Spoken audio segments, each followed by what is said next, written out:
வணக்கம் நண்பர்களே, சிபிஎல்லின் சிந்தனை களத்திற்கு உங்களை வரவேற்கின்றேன். வாழ்க மகிழ்வுடன். தினம் ஒரு திரவியம், மனதுக்கும் உடலுக்கும். எதிரொலி அப்படின்னு ஒரு பழைய திரைப்படம் இருக்கிறது.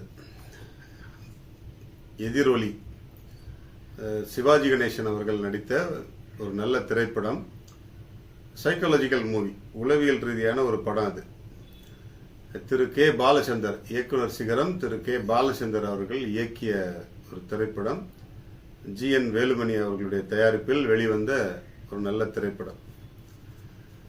அந்த திரைப்படத்தினுடைய மைய கருத்து பொய் சொல்லி மாட்டிக்கிறதும் உண்மை சொல்லி வெளிவர்றதும் தான். ஒரு பொய் சொன்னா எவ்வளவு மன உளைச்சல்களை சந்திப்போம், அந்த உண்மையை ஏற்றுக்கொள்ளும் பொழுது அவ்வளவிலிருந்தும் அத்தனை பிரச்சனைகளிலிருந்தும் விடுவிக்கப்படுவோம் அப்படிங்கிறது ஒரு மிகப்பெரிய ஒரு உளவியல் விளக்கத்தை அந்த படம் தெளிவாக சொல்லியிருக்கும். வாய்ப்பு கிடைத்தவர்கள் பாருங்க. பிளாக் அண்ட் ஒயிட் மூவி தான்.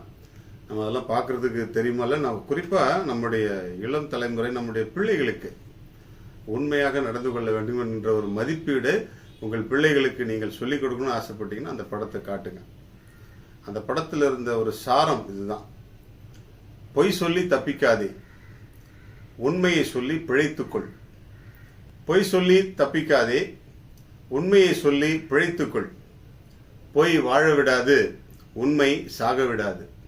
இது யார் சொன்னது அப்படின்னு சொன்னா சுவாமி விவேகானந்தர்.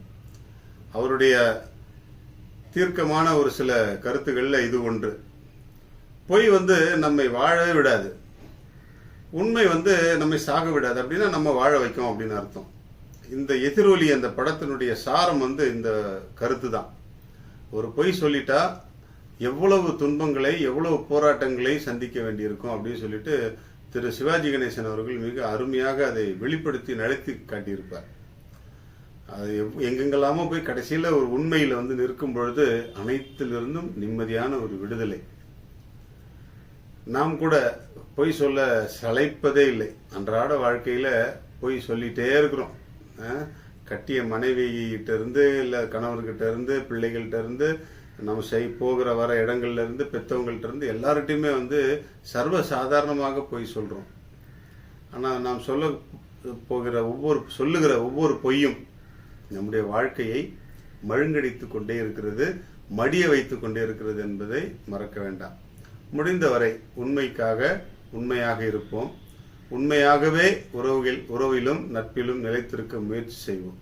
அப்பொழுது நம்முடைய வாழ்க்கை பலருக்கும் எதிரொலியாக இருந்து அவர்களுடைய வாழ்க்கையும் மாற்றக்கூடிய வாய்ப்பாக அமையும். வாழ்க மகிழ்வுடன். இன்றைக்கு சப்ஜா விதை நம்முடைய வாழ்க்கையில் கொடுக்கப்பட்ட ஒரு அருமையான ஒரு உணவு. அது என்னன்னா, உடல் வெப்பத்தை தணிப்பதோடு குறைப்பதோடு இன்ஸ்டண்டா நமக்கு ஒரு புத்துணர்ச்சி கொடுக்கும். உடனடியான ஒரு புத்துணர்ச்சியை எழுப்பி கொடுக்கும் அந்த சப்ஜா விதை. அதனாலதான் இன்னைக்கு நிறைய ஜூஸ்ல எல்லாம் சப்ஜா விதை போட்டு கொடுக்குறாங்க.